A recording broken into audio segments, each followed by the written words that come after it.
间差不多了，我们就开始今天的 panel。今天呢，很荣幸我们 Accrued Up 邀请到了 Amber 和我们一起去聊一聊，就是作为一个 Senior Mid-level Designers 在选择 IC 和 Manager 这种不同的 career path 的一些经验。我们先在活动开始之前简单介绍一下星野。我们一起创建了这样的一个中文社区，然后在这个社区里面呢，我们希望大家可以去分享我们每个人作为设计师的一些成长经验，然后去讨论一下我们曾经在职场或者生活中遇到的一些困境啊，以及解决之道。我们希望让更多的设计师一起对话，让我们来分享自己的故事，然后也交流一下彼此的经验。我们星野的活动呢，其实有比如说类似这次的这样的一个 online 的一个 discussion panel，也会有 online 或者就是 onsite，我们在湾区这边的一些 fireside chat 同时一些更 in person 的 meetup，比如说一个线下的 portfolio review，或者说一些更偏 casual 的一些，比如说上周我们组织了一些，比如在湾区这边一些 designer 一起去 hiking，对，我们在之后呢也会更往 personalized learning 这边发展，然后进一步的去让我们这个设计师群体呢更加的紧密的去 connect。好的，那现在我们就开始我们的 discussion panel，我们 hand it over to Amber，稍微介绍一下。Hello，大家好，很高兴能够来这边做你们的 guest speaker。嗯，这是我第一次用中文来做这个 guest speaker，所以forgive me 如果我 mix 中文和英文一起。所以我现在就先做一个简单的自我介绍。I am a design manager at Zillow。我们组呢，主要是做 Zillow Home Loan 的 product。我在 Zillow 6年的时间，有管过2个组，一个是 Zillow Home Loan，另一个是 Zillow Rental。Currently 呢，我们现在这个组是 focus on redesigning the dashboard experience，帮助就是 home buyer navigate through the complex and stressful experience with ease。我呢是加入 Zillow 的时候是一个 designer，然后3年前 transition to become a manager。其实，在我刚开始工作5年之后的一段时间，我有机会做一个 manager，然后呢就觉得那个时候哇，好像还有很多要学的东西，所以就 decided to transition back to become an IC and joined Uber。然后再过了几年之后，加入 Zillow 以后，然后有很多的 people influence 我，然后我才选择了重新做回 manager。So I'm very excited about this topic and 就是很希望和大家能够一起来讨论这个问题，IC versus manager。嗯，有一点我觉得特别重要，也是我 part of the introduction，就是你们应该要思考一下，你们的 super power 是什么？作为一个 designer 或作为一个 IC 来讲，像我自己的 super power，我个人觉得是 getting things done or translate simplify the complicated and get things done。所以这一点是一个非常你要自己去思考的一点，然后你自己理解自己的 strength 在哪里之后，你可能会对于自己做 IC 还是做 manager 会有一个更深入的了解。Um, so during my time here, I also tried teaching. So that's how I know Francis and Peter here. I'm very happy for them to invite me back to be the guest speaker. So that's pretty much about me. 感谢 Amber 的介绍，然后我觉得也是很早期的时候，其实就是唯一的有一次机会听过 Amber 的课，然后也接触到了 Product Design，所以我觉得也是在这个过程当中，其实有很多一路走过来，自己也有很多的想法，包括像现在。我也要 manage 一个 team，然后我就会觉得其实挑战很多，就是 IC 也好，design manager 也好，其实就会有不同的挑战。然后我也很期待今天的话题。我也想说一句，就是其实刚才我有聊，其实我当时在上 Amber 的课的时候，正好是我快要毕业的最后一门课，然后这也是我第一次的这个机会去真正的接触到这个product design 或者 UX，然后我觉得当时我非常的朦胧，然后当然也 figure out，我觉得个人会是喜欢专注在 branding，但是呢，同时也会觉得说因为 Amber 有给我们说到，当时说这个其实视觉跟 Product 互相的影响，给我启发蛮多的。所以说我个人会当时觉得啊自己很适合做一个 IC，然后但是慢慢的会觉得说，当我想要去 think high level problem 的时候，可能我的思想角度需要去做一个转变，所以我今天也很感兴趣，说想听到 Amber 作为一个 manager 和你在做 IC 时这个一个 mindset 的一个区别和一个这个提升，也感谢 Amber 今天来。我们先就是开启这个 discussion panel，先请我们 Amber、Peter 和 Francis 聊一下自己在工作中作为IC 也好，或者说作为 manager 的主要的一些 responsibility。我可以先讲我的，其实很 simple 嘛，你 individual contributor 你是做 work，对吧？你 manager you deal with people，就是一个是你做的事情是什么，你怎么去做这个事情，然后 manager 是你去管你这个组做什么事情，他们怎么帮助你这个组做的事情 making impact，所以 high level。一个是 about your work versus another is about people on your team。就是我觉得 IC 的时候，可能你更需要 figure out 是解决问题，或者是怎么样给出一个 solution，对吧？然后让大家 on board 这个 solution，我觉得很重要。其实，在我慢慢开始 manage 团队之后，我会觉得很重要的一个部分是 design process，就你设计的东西不一样了，你需要设计的是这个团队怎么样让大家有效率，沟通起来是比较顺畅，和其他的团队怎么合作，那整个团队的流程应该是怎么样？这点特别好，因为就是你做 individual contributor 的时候，你不用管别人做些什么事情，你可以把自己的事情做得很好。但是当你变成 manager 以后，你不 control 你自己做的事情，对吧？你所有的 work 都是你的 report 帮助你做，然后你的 job actually is about creating a process to duplicate great work。所以 Peter 你点出的这一点非常好。我就想说一点，可能因为我目前还在做 IC，但是我会发现说，有的小伙伴会问，就是刚进入职场做一个 IC 和当你做到一个 mid level 的 IC，他们的区别是什么？因为我们知道很多的一个中厂或者大厂，他们的 IC 跟 manager 其实是一个 level 的，也有很多我遇到的一些 senior designer，他们就是可能40-50岁，他们就很 enjoy 做一个 mid senior 的 IC，但是我会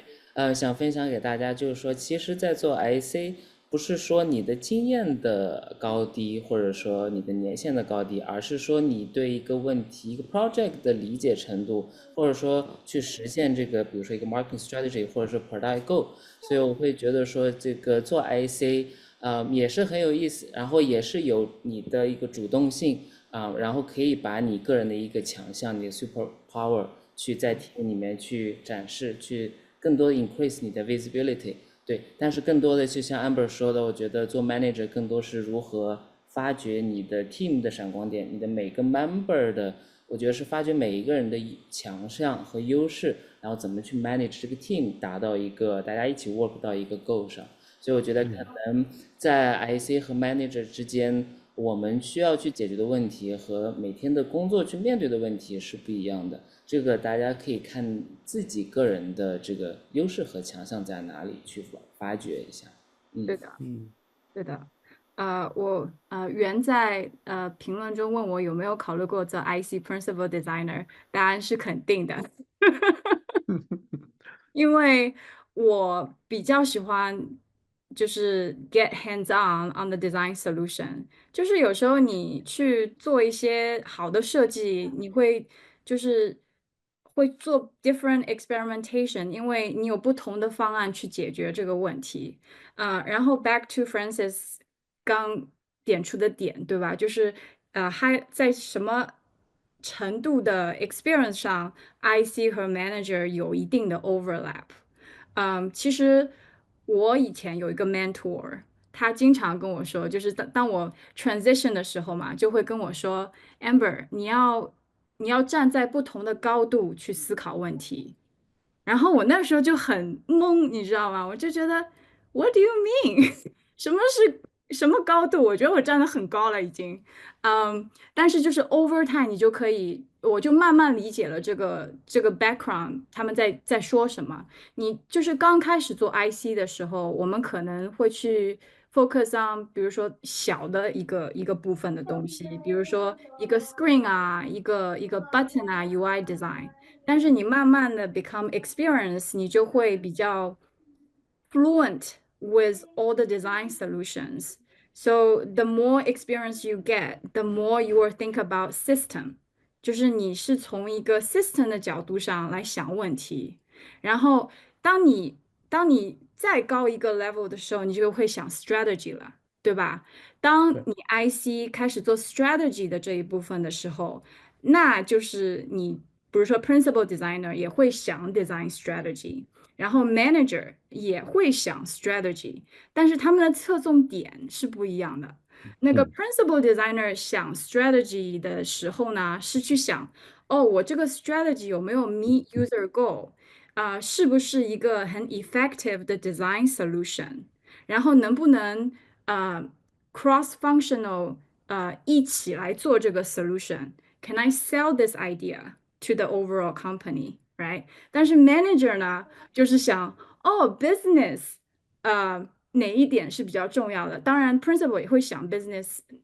哪一点比较重要，但是 manager 就会去想 resourcing，对吧嗯？OK，我要帮助这个 company 去 focus on 这个很重要的 experience。Do I have enough people? Does my people have enough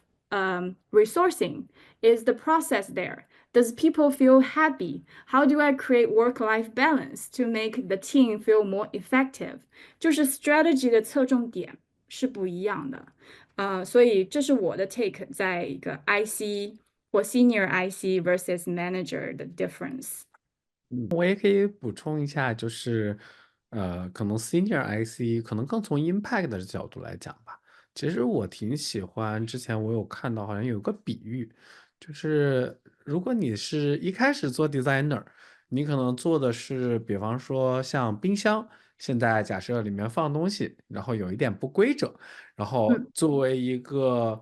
一开始的 designer，他可能会说，哦，我进去把所有东西规制一下，把这个排版弄好了。然后让对对对，大家找东西都可以好找。但是呢，大家可能用一用，然后又会发现这个东西又不规整了。那好，然后这个时候可能 senior designer 过来看，他会说，哦，因为大家不规整，是因为大家可能拿和放的时候就是会乱放。那好，那我就给他们贴个标签啊，大家把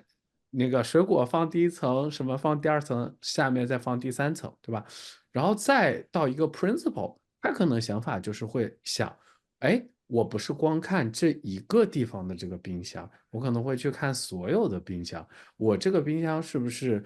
在各个地方，假设甚至有不同形状的这个冰箱，我怎么让大家非常好、容易去拿东西？我是不是可以把这个格子第一格设置的宽一点，第二格设置的短一点？我觉得其实这个就有点像刚才 Amber 提到，就是你设计的这个视野会很不一样。然后带来的 impact 也会很不一样。其实并不代表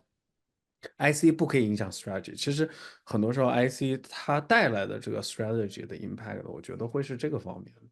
是的，是的。嗯，然后 manager 是会去想，我需要这个冰箱吗？我是不是要再加一个冰箱？冰箱里面的东西够不够？我特别喜欢你这个比喻。嗯，或者冰箱好不好用，是不是该换一是的，个了？是的。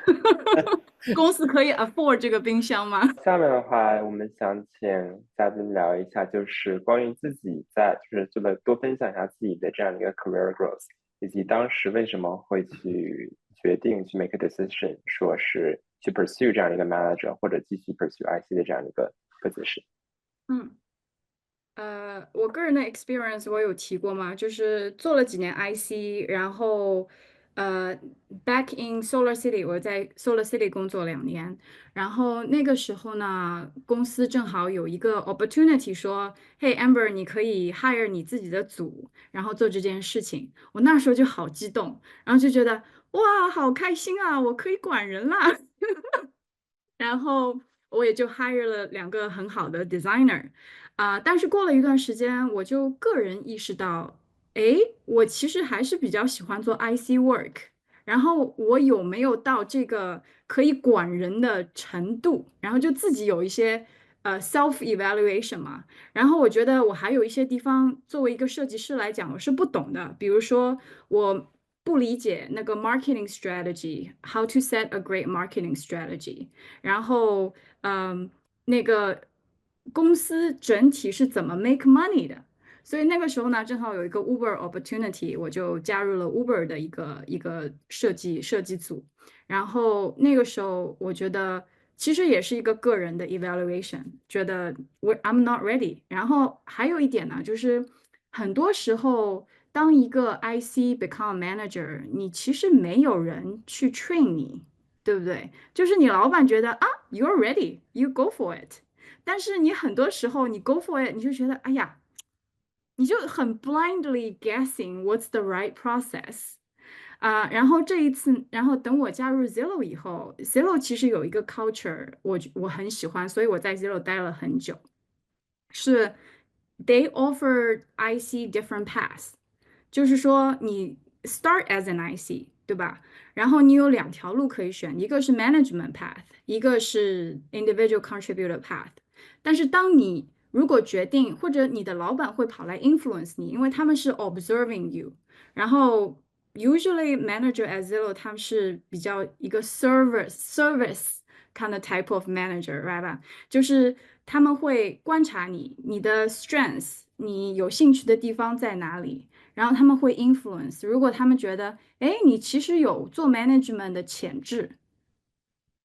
然后他们就会跑来跟你说，哎，你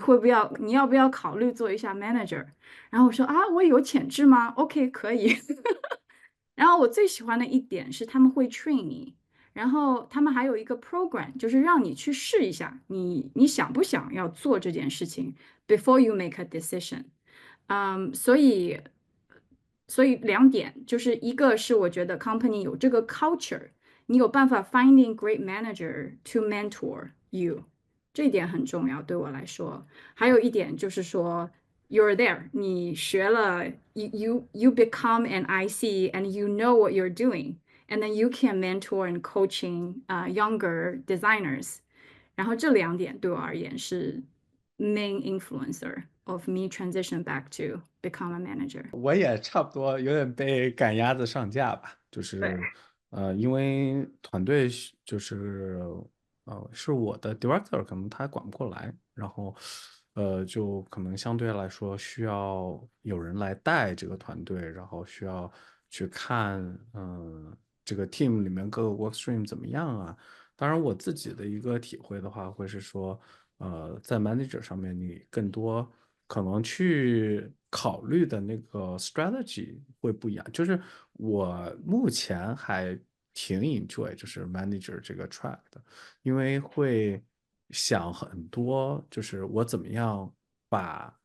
团队的这个 strategy 带出来。而且我其实觉得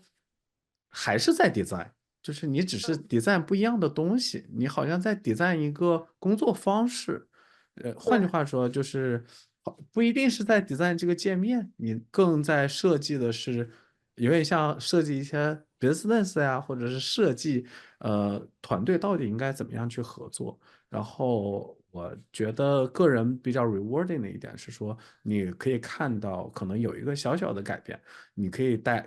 把整个 team 的这个 performance 或者是你的 impact 可能会很大，对吧？然后我其实也很 enjoy 的一件事情就是让团队里面的小伙伴他们能够感受到 rewarding，他们能够成长。我觉得看到大家的这个成长能够做得越来越好，我觉得对我来说也是一个，就是其实 manager 我也是找了很多 mentor，我觉得有一点是说，当 manager 的时候，你就是需要你是一个聚宝盆，你需要去找到那个能够发光的人，你不一定是要在台前去发光的，你可能要去把你 team 的人带出来，对，让他们去发光。你这个话好像我的 director 跟我说过，那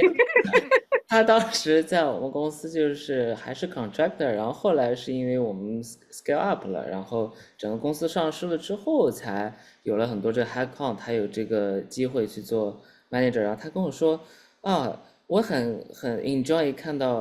我的这个下面的设计师成长，然后把他们带出来，或者说到了，然后我今年50岁，我很乐于分享我自己的经验，然后影响别人，影响自己的组员。所以说，感觉就是如果大家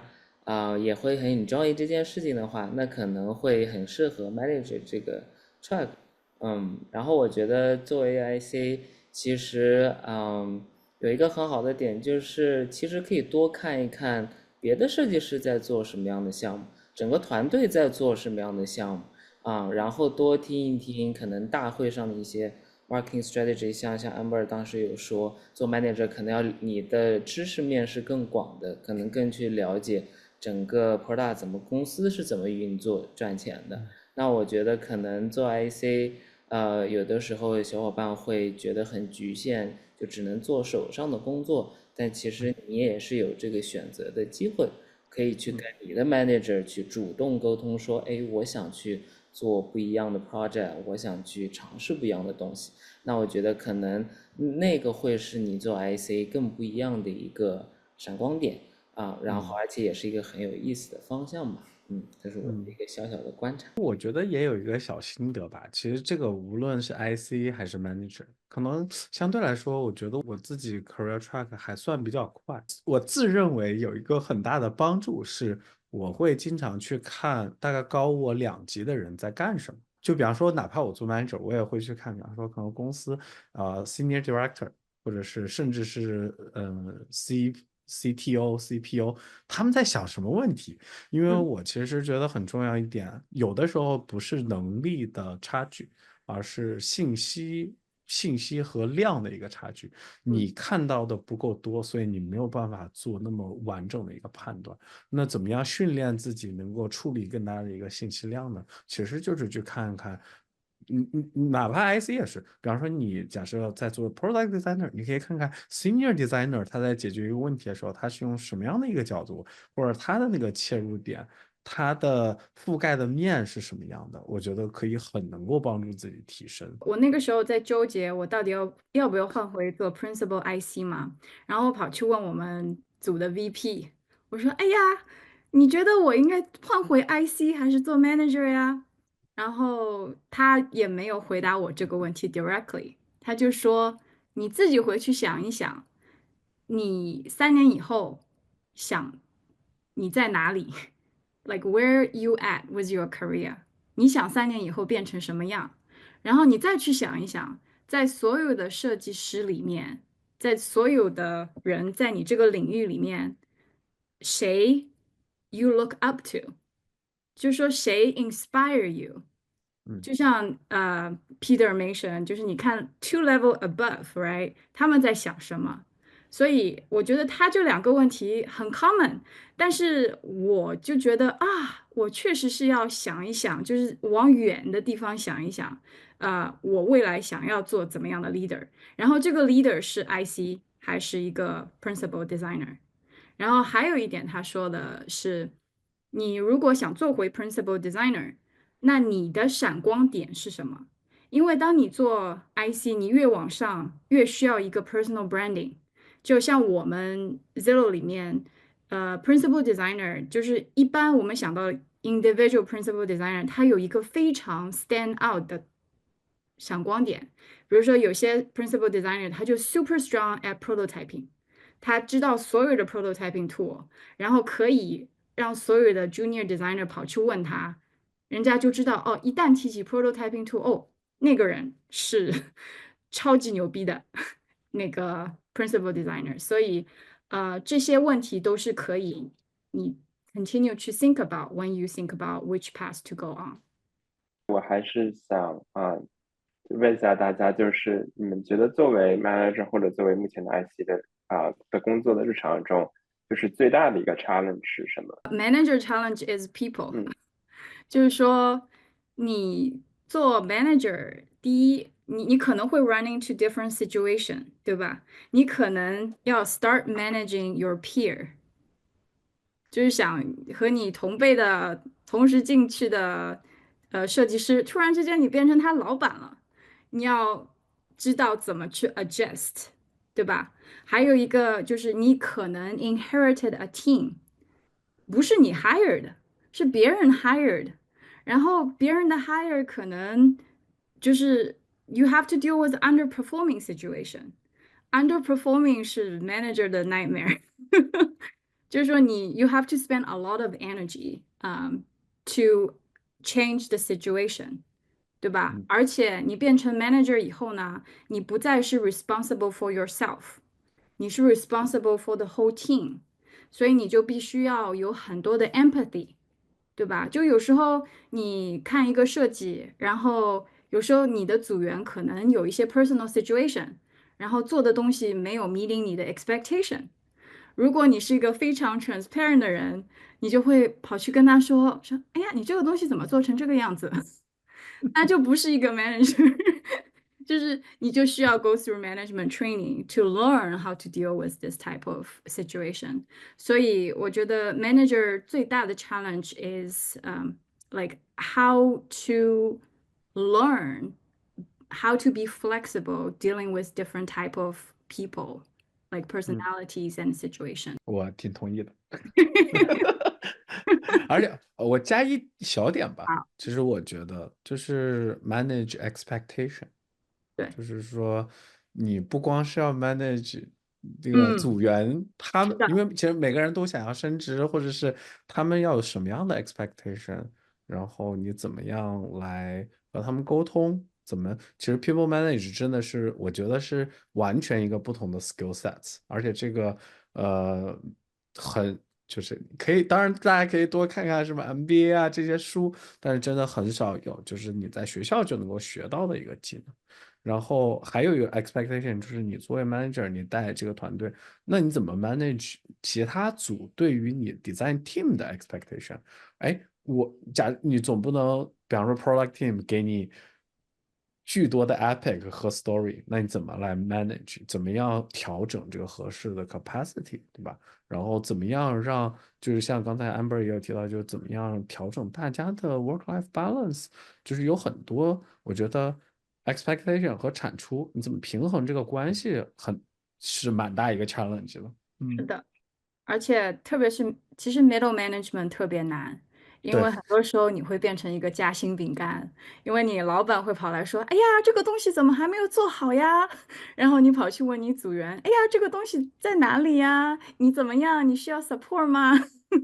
然嗯后你组员说：“哎呀，我家里有 emergency，没办法做出来。”所以你嗯。你在你你这个 middle 夹心饼干，你是要看你怎么去 create cushion on both side。You have to manage your manager's expectation，就像 Peter 说的，还有你要去 manage 你的组员的 expectation，然后让他们 meet in the middle，所以这也是蛮大的一个 challenge。然后也想问一下，就是在你们之前去做这种职业上选择的时候，what are like the biggest misconceptions you had for manager or IC roles？对，我特别喜欢这个问题，因为 over the year I learned a lot。嗯，所以我的认知是，呃，第一，manager is for everyone。我觉得这个是不对的，因为my personal thinking or my personal observation is manager is not for everyone。你如果你知道自己就是I don't want to deal with people problem，那绝对不要是 management path。有可能你会是很 strong 的 IC，但是你就是不想去 deal with people，那这一点就是 big no no。嗯，第二点，我觉得是，嗯，我看一下我的 note 啊。第二点是 culture of the company。嗯，我觉得在你选择 manager 的时候，你要去看你这个 company。就是有些时候，有些 company 会是觉得 manager 可以做一个 mix，你可以做 IC work，你也可以做 management work。有些 company 就是 manager 你就不做 IC work 了。在 Zillow 我有加入两个组，一个组就是当我做 IC work 的时候，我的老板会跑来说，Amber，you need to learn how to delegate，就是分工作给你的组员，你自己在那边做什么东西。然后我跑去另一个组，然后我老板就跑来说：“哎呀，我们没有人做这件事情，你可以做这个事情吗？”所以就是你要去理解一下，就是我觉得 management 还是非常 situational based，你要去认知一下你的 company 到底认为 management 是一个什么 role。然后第三点是 manager is the next level for IC，我觉得也是一个 conception 因为这是两条 path，对吧？像在我们公司，principal equals senior manager，我们还有 senior principal equals director，就是说，如果你想 stay in IC lane，it's totally fine。就是你就继续做你这个 amazing designer，对吧？你可以一直发展你的 skill set，管好你自己的 work，influencing more in just in different level。所以 manager is not the next level for IC，至少是我的理解是这样子的。然后第四个是，if you're good IC，you will be a good manager。这个也是 misconception。有些 IC 特别厉害，特别牛，但是你叫他去管人的时候，就是 nightmare 了。所以，因为这是 different skill set，这些是我积累的 misconception。Love to hear your thoughts。我觉得和我想的差不多，中间可能也至少我目前是这么想的啊，就是我会就至少在我看到有很多职场上的一些例子了之后，我就觉得 manager 你要 maintain some level hands-on work，就嗯，是因为市场的一个情况，再加上我有发现一些很 senior 的 manager，然后因为他没有这个 hands-on work 的能力了，他就是没有办法 stay sharp，或者是的，是 stay credible，他可能就有一点不知道哦，他可能太着重在people management，我会觉得他有的时候，当你比方说要跳槽，或者是换一个岗位的时候，好像非常的 challenge。然后我嗯，也有一些经验，就是尤其像现在这个市场，有机会跟几个就之前可能也是在管理层做到很高级，但是就是会有因为他做的可能是比方说一个 legacy 的产品，就本身啊 UI 各方面就是比较老，虽然他非常熟悉就是怎么样带领团队或者是管人，但是因为他也没有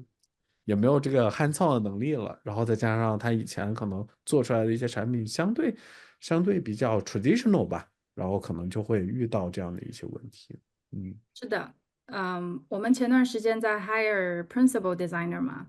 然后嗯我们有很多 management 的 candidate come in and interview that position，但是他们的 skill set 就是在 communication storytelling，但是我们看到 detail 的 project work，that's the skill that is missing。就是嗯说，如果你想要 stay competitive in this current market，对吧？你即使走上了 manager 的 path，你也要 on the side 继续 sharpening 你的 IC skills。嗯，但是 that being said，我也知道很多 manager 他们就是完全不会做 IC work，因为是，他们在 对 management 已经很长时间了。对，所以就是你和我的 perspective 可能是非常 aligned 的，但是有些 manager 可能嗯I'm fine。我的 director 跟我说过啊，我的 design skill 就 just so so 啊，所以我 hire 你了啊。然后我的另外一个 peer 就是他就是一个在 photography 或者说其他的这个 interface 比较擅长的，所以我觉得可能 manager 真的就是当你坐在那个位置上的时候，有这个机会去 hire 你的 team 的时候，也会需要考虑一下自己的 skill set，然后去针对性的去选择你的组员。我可能觉得还有一个 misconception，就是觉得 manager 一定会超过 IC 的这个 impact，其实嗯，也不一定。其实很多我也见过一些非常厉害的 IC，对，他可能有真的非常强的这个专业能力吧，或者是他，比方说，尤其是像 design system 嘛。然后，比方说怎么 architect 这个 design system，你怎么样去理解这个 pattern，这个时候就有的时候会需要一些很深的domain knowledge，然后这种 IC 其实，尤其是我前一段时间，我感觉整个市场上就招这种 senior 的 design system 的 designer 其实是蛮 popular 的，因为其实这个 domain knowledge 是需要很长时间的一个积累，以及你有那个sense，就是你有那个很快那个 sense，能够让他知道我怎么样架构这个东西是对的，就可能不光是就这个提到有点像刚才冰箱的那个概念，有可能你怎么架构这个东西，因为你一个 design system 会影响整个公司的产品线，就所有的东西。对，这点有点像我刚刚提到的一个点，就是 What's your personal brand，对嗯吧？就是我想在座的小伙伴有很多还是在做 IC 这个 role 嘛，然后现在开始你要想一想你的 strength 是什么，然后你就要抓。我们有时候 evaluate designer 就是 T shape 嘛，对吧？你要有一个 skill set，但是你要有一个非常非常 stand out 的 skill set。这样呢，你就比较容易 advocate for yourself，然后你的 manager 也可以 advocate for you，就说啊，Peter 他非常 strong 在 design strategy，然后所以就以后每个其他的组想到啊，我这个组要做 design strategy，但是我没有人来做这件事情，那就人家就会想到你，就是啊，我有一个 Peter 可以做 design strategy 的，然后大家就会记住你。然后就会更加的给你 improve the personal branding，然后 create promotion opportunities。所以 personal branding like 很重要。我们还想再聊一聊关于就是作为一个 senior IC、principal IC 或者 manager 的一些 career growth，分享一下就是在做 manager 或者在做 senior IC 的时候有没有一个时刻觉得自己的 growth 被 limit 了？ Manager 有，因为呃，manager 因为你是管人嘛，对吧？而且很多 company 他们其实没有一个 clear structure 来说啊，你现在 senior 了啊，你现在 director 了，所以即使 within my company，就是你有时候会发现，哎呀，director 做的事情和我做的事情差不多嘛，那为什么他是 director，我是 manager？所以 I'm being transparent here, like so, 这是一个有时候会觉得 stuck 的地方，但是这就是让你要更加去理解怎么 managing up，怎么去聊你的 impact，怎么去 track 你的 impact，怎么去 influence other people to advocate for you。所以这个 skill 我还在继续学习中。而且我感觉其实这个可能衍生到另外一个，就是很多大公司它都会有多多少少程度的一些 politics 啊，对，你怎么 navigate politics，我觉得这是一个很好的话题。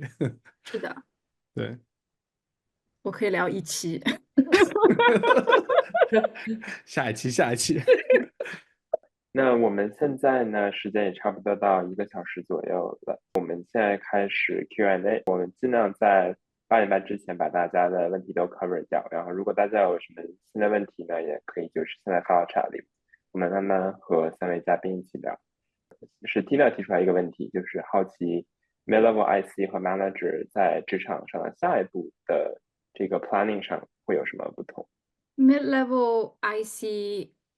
就是我觉得你在 mid-level 的时候，你就可以去思考这个问题了。你到底是想 take management path 还是 senior designer path，对吧？然后你可以去列一个，我不知道我是 get into too detail，但是我那个时候在选择 path 的时候，我会去 talk to people。我就会 talk to people I work with closely。Hey，你觉得我的 strength 是什么？你觉得when you think about me，how would you describe me？Like 我的 superpower 是什么？然后呢，你自己也要有个 evaluation，你是在 people side 还是在 work side？然后你去画一个平衡点，对吧？如果你比如说这里是 people side，这里是 work side，你如果在 work side 这个点，我要变成 senior IC，就不要考虑 management path。但是如果你在这个中间点或者中间偏左边右边的那个点呢，我觉得你可以尝试一下 management path，because 我个人觉得，但凡你在这个 range，每个人都应该尝试一下 become a manager。这样呢，你就会 grow empathy，你就会理解你的 manager 到底在想些什么。我觉得这是我 biggest takeaway，就是有时候我就变 senior transition to higher senior 的时候呢，我那时候就觉得，哎呀，我 manager 为什么不 promote me？怎样我才可以被 promoted 呢？然后现在我就换成 manager 的 lens 了，对吧？然后我就有更深入的理解，哦，manager 看的是什么东西，为什么，是哪些点是比较重要的。So I highly encourage people who are in the middle half range try the management path. 然后就是我们刚刚也去，就是在大致聊了一下，是 people management 还是 design 的一些 direction 嘛。然后有一个问题也是去说相关的，想问一下，比如说如果做 manager 是只做 people manager 吗？还是也担负着一些 design direction 的 responsibility，比如说 design lead responsibility？因为好像发现一些 manager 如果远离了 IC 的工作，就很难对 domain 上做一些里面的 innovation。我觉得的话，其实也看你的个性，然后其实因为我现在就是有不同的组要带嘛，然后有的时候这个 people management 会更强调一些，就是我会少一些去 involve 这个work 本身的 day to day work，然后但是我会觉得多多少少你都会要肩负一些。就是你不一定要肩负 design direction，但是你一定要肩负这个整体 strategy，或者是这个 product 你到底 prioritization 怎么做？我觉得这个肯定是 manager 的一部分责任。就是举个例子，可能 IC 想的更多的是，哎，我要把这个东西做到极致。就是我要把这个东西的体验也好，或者视觉也好做到极致。Manager 可能想的问题是，OK，整体的 resource 这么多，我们哪些东西是要做，哪些东西要 allocate 多少 resource，我应该在什么样的项目上更着重？因为其他的 team 可能都在等的是一个功能，而不是说把某一个东西做到极致。所以可能想的那个 strategy 呢，会稍稍有些不一样。我个人的认知这一点上是，我觉得 manager 你要 train your eye，对吧？就是你至少你要知道什么是好的 design，什么是不好的 design，而且你要知道，在你看到不好的 design 的时候，你怎样去 influence 把他们拉回到好的 design。所以你如果选择了 management 这条 path，你不一定要非常 fluent with Figma design，like making layout or detail design，但是 direction 这个点你一定要把握住，就像 Peter 说的，对吧？因为你是夹心饼干嘛，如果你老板跑来看来你这个组，你带的这个组做的这个设计，你在做什么东西啊？对吧？所以就是当你老板给你压力的时候，你要有办法把你的组那个，你要有办法能够第一帮助你的组，踩在点上，所以你的 communication 就特别重要，嗯，对吧？怎么 critique，对，怎么 怎么给 critique，feedback。怎么 set expectation，就是很多时候，比如说你作为一个 manager，你 assign work 的时候，如果你的组员完全不知道你在讲什么，完全不知道 what expectation is，most likely 他们做的东西不会 meet the expectation，对吧？所以作为 manager 来讲，你第一要知道好的，你能够怎么样区分好的和不好的 design。第二点就是，当你看到有些 design off track 了，你怎么样 create 一个 process，或者怎么样finding the right way to influence your report to change it back to the right direction，还是很重要的。对，然后我其实一个小小的吐槽或者是这种分享吧，就是其实很多时候，有的时候作为 manager，你面临的你的 boss 不一定是 design 或者 speak 对，design language 的，对吧？嗯所以他有的时候可能有一些奇怪的 expectation，或者是奇怪的一些要求。那嗯你怎么样？你可能有两头都要影响。你怎么样影响或者做一些取舍，让这个东西能够走到一个更 make sense 的一个 experience，或者是有的时候呢，你面临一个比较强势的product leader，可能你要选择哪一些东西是要放弃，并且你怎么样把这个事情能够比较好的传达给你的组员，告诉他们，虽然你理解这个 direction 不一定是最好的 direction，但是可能这是我们现在要 hand off 或者是要 move on to the next chapter 的一个东西。我觉得这个是至少我就是就是通过很多一些事情，然后可能去学到的一个很大一个经验。对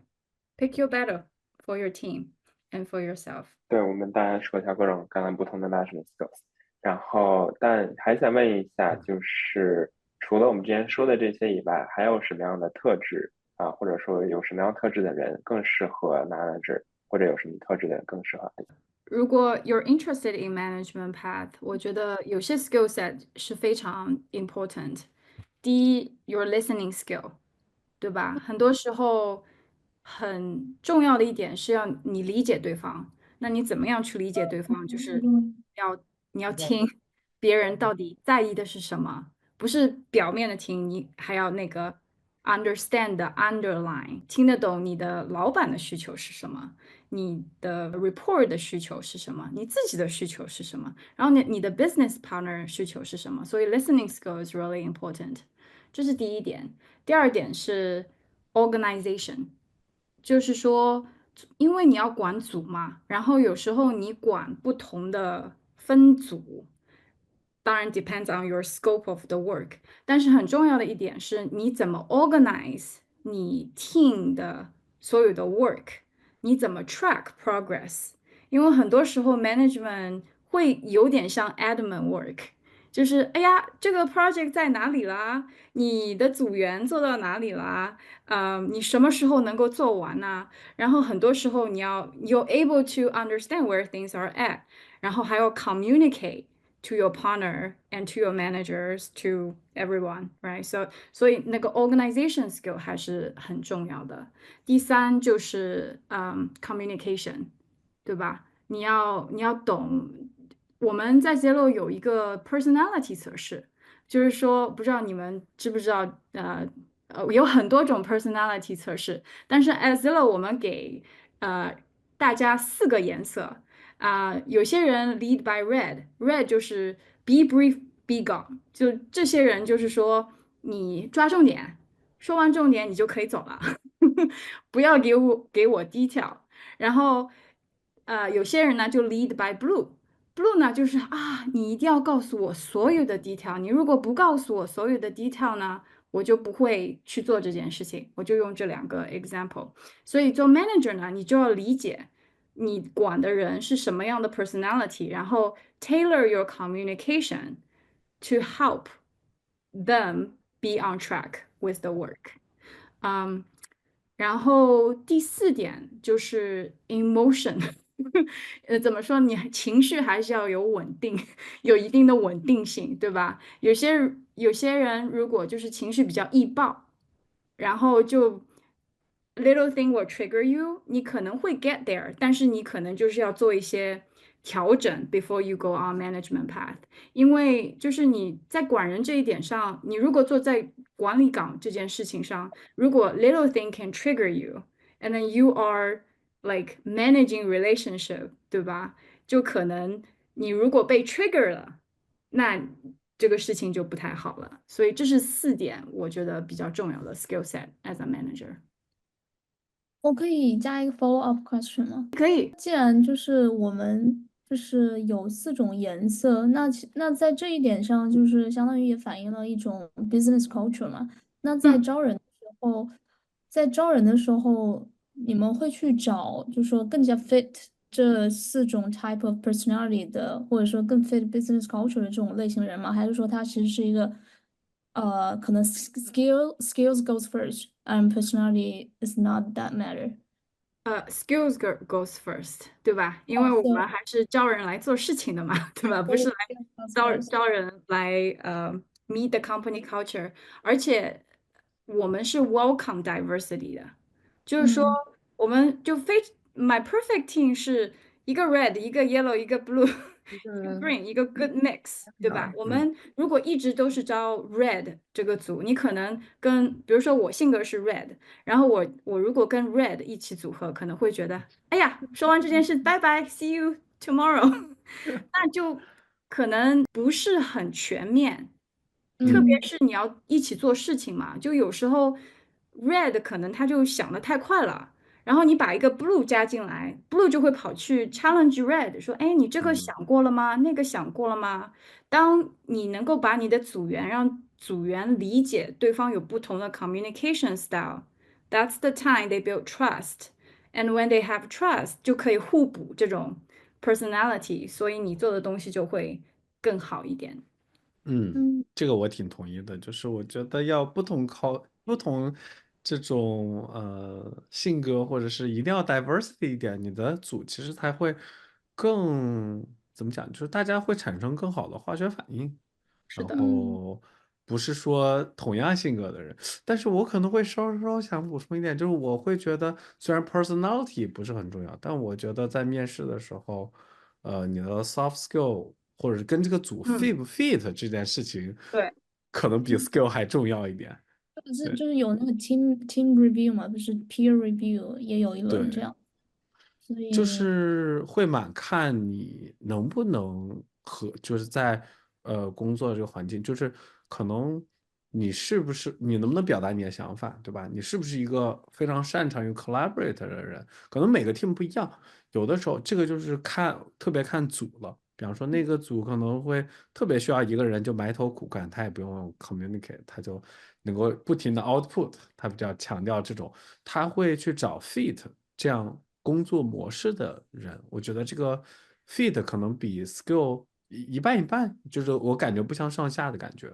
嗯嗯，对，我觉得 skill 是你的敲门砖，对吧？嗯就对，很多时候 manager 就看你的 portfolio，如果你的 portfolio is not there，那就不会嗯，有这个 conversation 或 follow up interview，对吧？所以 就是 skill 是敲门砖，然嗯后 culture fit and everything 嗯。else comes next。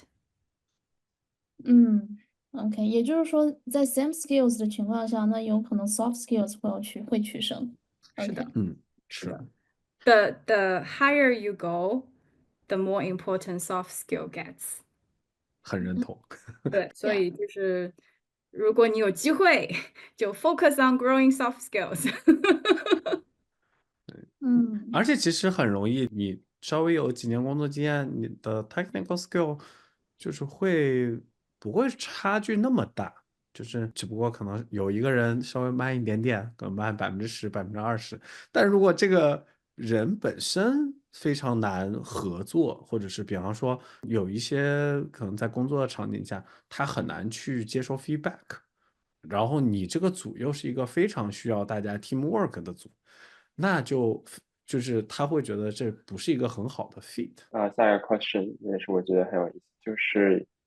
有人们就是想问一下，这是一个鸡生蛋还是蛋生鸡的问题？是先有能力先有 manager 的能力才会去选择做 manager，还是说先做了 manager，然后才会慢慢去学习到去learn 到一些 manager 的一些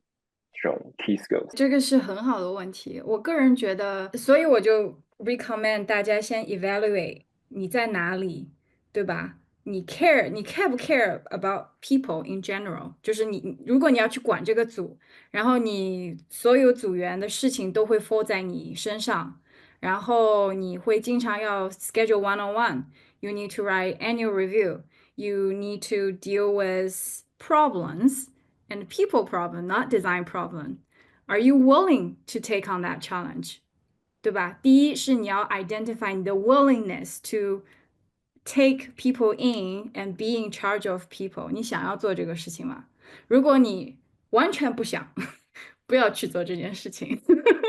但是你如果觉得啊，这个很 interesting，我没有 skill yet，我觉得这个，但凡你有这个 will，你就可以去考虑去做这个 management pass，因为很多 skill 确实可以慢慢的 grow，as long as you have that passion。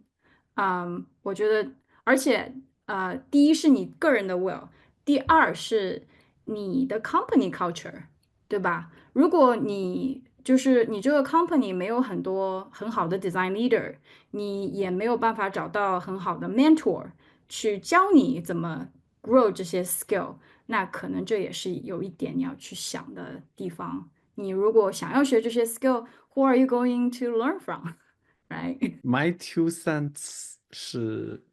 你可以没有 skill，但你大概要知道 manager 在做些什么。就是其实像我们今天这个 talk 也是一个很好，你可以或者是找一些 mentor 啊，你可以去问问哦，manager 他每天的工作日常都是什么？因为我觉得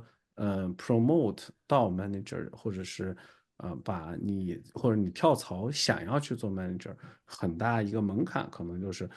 你至少要清楚 what are you getting into，对吧？就是你需要有什么样的你每天日常的一些工作你会怎么来 handle，或者是有的时候我觉得 manager 的一些 skill 也可以通过别的方式来获取，就比方说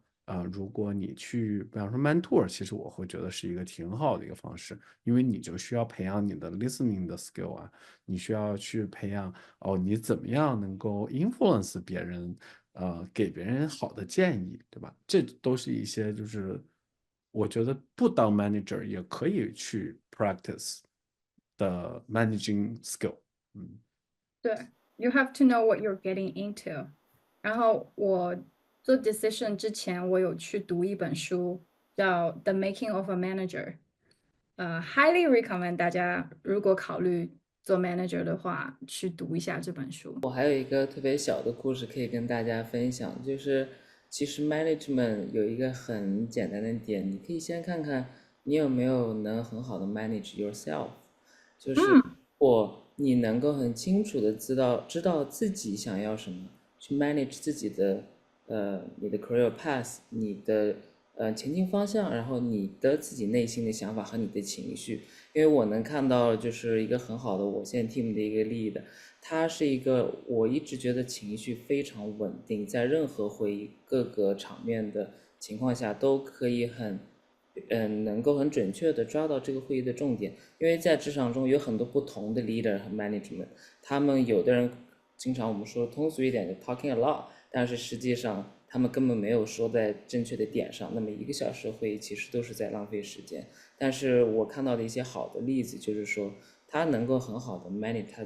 自己，然后他才有这个能力去 manage everyone。所以我觉得其实做 manager 是需要一个时间去积累的。然后有的人可能天性是有这么一个优势，就是他的性格是很直接、很准确啊。但是我觉得每一个 manager 都是需要一定的时间去 grow，所以我会觉得说，其实无论从 designer 做起，还是说你做比如说 marketing 啊或者其他领域相关的，我觉得都是一个先从自身出发，然后看到对方的过程。对，就是一个小的故事。非常喜欢这个。我们刚刚也说到，就是比如说从自己的 mentor 啊，自己的 manager 身上去学习一些这种 soft skills。那有没有除了这种人和人这种 personal connection 以外的一个可能说比较 organized 的一个平台和资源，方便大家去 get into people management？我现在很喜欢那个平台，Masterclass 里面其实就是 the more management skill you have or the more management experience you grow，就是你怎么去 talk，influence is a big part。然后很多 master class 里面的 talker，对吧？他们都是很 successful 的，在自己的领域。然后你去 observe 他们怎么 talk about things is a key leadership and management skill。然后还有一些就是 within the company 或者 within your network，然后我就是刚开始 like 提的一点嘛，就是你这么大的一个圈子里面，who you look up to, who you respect the most, who you want to be, reach out to that person and saying, hey, can you be my mentor？这就是我怎么找到我的 mentor 的。我就跑去我 within company 说，哎呀，你可以当我 mentor 吗？很多人都很 willing 去做这件事情。所以 don't be shy, reach out to people, and then if you want doing master class 或者来这边听听大家如何分享意见的和经验的，我觉得这都是很好的平台。对，然后我觉得就是management 最终就是和人打交道，对，所以就如果想培养自己的 management skill，就是多和大家去打交道，然后尝试去和不同性格的人打交道。我挺喜欢刚才 Amber 说一点是观察别人怎么样输出自己的观点。其实我也是，我也会去做的一件事情。就很多时候我会去看一些 industry leader，他们在给一个 talk 或者这个 talk 反响特别好的时候，为什么好？就是他是怎么样去表达自己的观点。这可能也联系到一点点，其实我觉得这个是 designer 包括 IC 也需要有的一个技能，就是你怎么样去诠释你的 design impact，你怎么样去诠释你的 decision 我觉得是很重要的。说到 manager，就是关于 people management 这部分，然后有个问题，也就是 pop up 是说关于 manager 是如何 manage 自己的 direct report 的一些升职和加薪的这样一个 process。我第一年就生了2个人，当然，下面发表的是我个人的 management 的 experience，很多 manager 都不一样。从我的角度来讲，因为在 Zillow 我们有一个很 robust 的 career evaluation，然后我们有 P3 designer 做什么，P4 designer 做什么，P5 designer 做什么，然后有一个 short description，然后 P3 designer 就是 given what doing a good job at what's given，然后 P4 就是说 doing an excellent job at what's given，然后 P5 就是 finding things to do a good job with。就是这 short description 就是很 interesting 嘛，但是 high level 你就给我一个 bar，如果我手下的report 它可以做一个 excellent job，就是做的设计，我就完全不用去管他在做什么。如果他是 P3，但是他可以自己 take on project，然后去做这件事情，那 why not promote that person？然后那个时候就我手下2个 report 就已经他们在 P3，然后我就觉得，哎呀，you're ready，then let's get you promoted。所以我这个 promotion 在我的组就是说，你如果到这个点了，meet the bar 了，我就很 happy 帮你去 promote。然后剩下的事情其实就是 manager's job，对吧？就是你怎么去 advocate 你的组员，怎么去get buy in from leadership to get you promoted。所以我觉得最主要的 promotion 这个点还是第一，你 understand 你 manager 的点是什么，对不对？所以 that's how you manage up。你要去问你 manager，what do you think is the impact? Where is the impact? And how do you evaluate my success of my daily work？这点非常重要，因为我以前有花很多时间觉得我做的好厉害呀，然后问了一下我的 manager，哎呀。好像我没有在做你 care 的事情，所以这一点就不是很 smart 了。如果在座的小伙伴们，你们要想 get promoted，所以你要去理解你的老板，你的老板的点是什么，然后你踩到这个点了，making the right effort 了，我觉得你离 promotion 就不远了。当然，这个也是每个公司差别太大了，所以很难去讲，一个一致的标准。一个小 tips 吧，就是要增加你自己的 visibility，对。然后甚至，当然这个讲的，我感觉这个非常的 controversial，就是甚至如果是对你自己来说的话，有的时候 visibility 比 priority 可能还要高一点。就是假设这个事情虽然它很重要，或者对公司的 impact 很大，当然很多时候这2个东西是 align，但是有的时候他们俩可能有2件事情，你可以去选择做那个 visibility 高的那个事情，比较 controversial。我觉得没有 controversial to be 是 honest。吗？对啊，就是你要让别人看到你，才可以，你的 manager 才可以 advocate for you。就是对有段时间我们 Zillow 嘛，我们有一个组是 design system，然后你在 design systems 你做的所有的东西都会被其他组用，那你就是一个 high visibility team，所以你就经常看到那个组的 designer get promoted one by one very 是 quickly，的，所以对。 visibility 其实很重要。就是我觉得 controversial 点会是，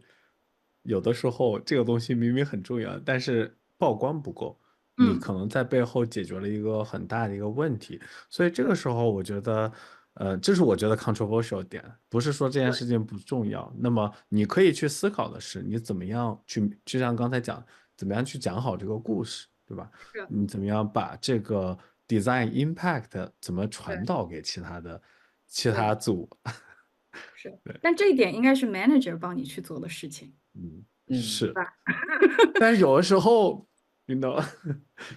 我觉得有不的好的是， manager 就会给自己组员一定的机会去 present。是，觉得很多小伙伴或者 IAC 很害怕去做 presentation，我觉得这个东西可以去有意识的练一练，因为这个是你可以很好得到 visibility 的机会，甚至在几百人的大会上，哪怕是 online 的，你去做一个 presentation，那很多人可能都记住你的名字，知道你在做什么。是的，对。我可以说 presentation skill is the most critical skill for you to get promoted 然后以及可能一些 IC 去作为升职的一些想法，然后也想问一下，比如说，如果 IC 可以通过一些 design、一些 outcome、一些 project 来证明自己的成果那作为 manager 是怎么能证明自己的自己的 impact，包括自己的 managing skills？第一，managers will get ratings 我不知道是不是所有 company，至少我们 Zillow manager will get ratings each quarter 就是说我们会有 survey 问所有的 report，来你觉得你的 manager 怎么样啊？有没有管理好你啊？然后还会有 yearly management feedback，所以我们有一个 way to evaluate the effectiveness of management in general。然后还有呢，就是你带的组做出来什么东西，对不对？你第一，其实 presentation skill 不仅仅只对 IC 重要，对 manager 其实也很重要。哎，如果你跟了一个好的老板，或者你 effective managing the whole team，你会帮你的组去 get that visibility。所以一个是 hardcore evaluation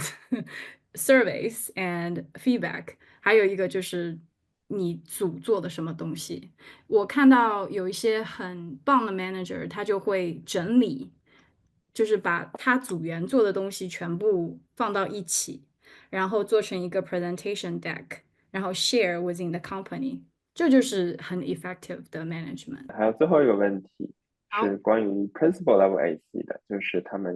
会好奇说，哎，principal level IC 是不是也有很多不仅仅是 hands-on work，还有就是作为 principal IC 也是有一些需要去 influence 他人的工作，然后这方面的一些能力和 responsibility 和 manager 需要的一些 people skills 会有什么区别呢？ Principal, it's about influencing on the project level，就是说你的 skill 是在第一，你有没有办法 sell 你的 idea，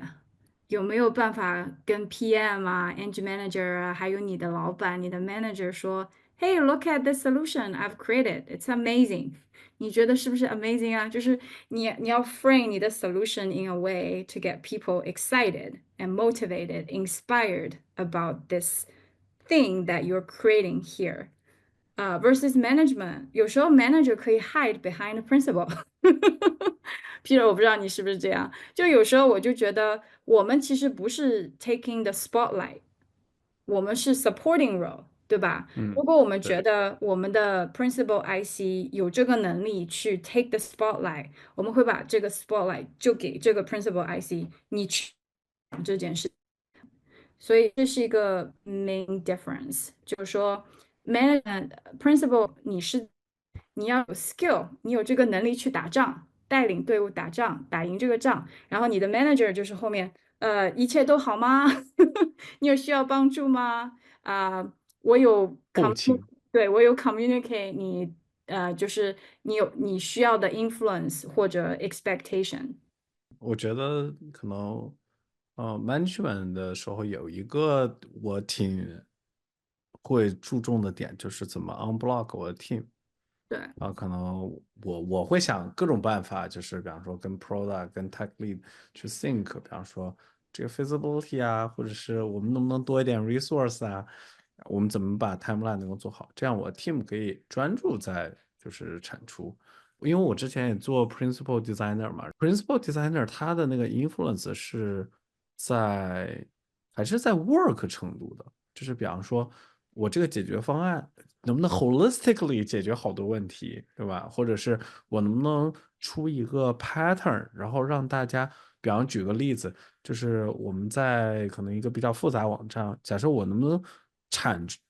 能设计出来一个 object model，对吧？就是我们这个任何在一个网页上都有一个 object，我怎么 treat 这个 object，然后我这个 object 的交互逻辑是什么的？举个例子，就是像我看到苹果手机的时候，我就看，比方说做那个灵动岛，它就是一套系统都可以用，这个很有可能就是 principal designer 会要去 drive 的一个事情，他提出的这个解决方案可以解决好多个问题，把它 fit 进去。我看我们 chat 里面好像还有人想提最后一个问题，我们还要一点时间，我们就可以直接开麦或者打下来也可以。有，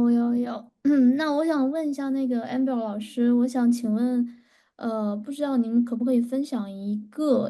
例子，就是在管人的时候，因为你刚刚提到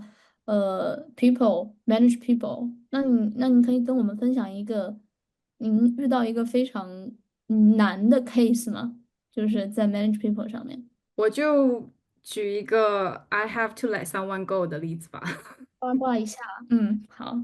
对吧？就是我 inherit 一个组员，然后不是我 hire 的。然后当我 join 这个组的时候，意识到，哎，你在 P4 这个 level，senior product design level，但是呢，你没有这个 background 和 skill 去做这个 senior product designer level. So that's the situation I have to deal with. What's hard is 你怎么就是我觉得很多时候，就是当你 deal with 这个 situation 的时候，你要去把你的 observation align with that person's self evaluation，对吧？就有些时候可能他在自己的世界，他有自己的 evaluation，他觉得他做这件事情很棒，然后你 manager，你觉得哎，你好像没有到这个点。当两个人出现这个分歧的时候，that's the challenging part as a manager，是你第一，你怎么 nicely 表达你的这个点和 give feedback，对吧？然后所以就需要很多的emotion stableness，就是你跟他开会的时候，对吧？如果他做的比如说我们做一个项目，然后做了1个月，他都没有做出一点成绩，然后当你1个月 checkpoint 到，当然我们有 middle checkpoint，但是已经1个月了，你可以 stay patient，但是1个月以后你就要 take some action 了，对吧？所以作为一个 manager，你怎么样去理解为什么他没有做出这件事情？你第一是你是要先 try，你不能够 judge 这个人做这件事情，你必须要先去理解，哎，为什么会造成这个 situation 啊？你能不能给他不同的 support，看他能不能做其他，是 skill set 的问题，还是因为他有一些 personal issue？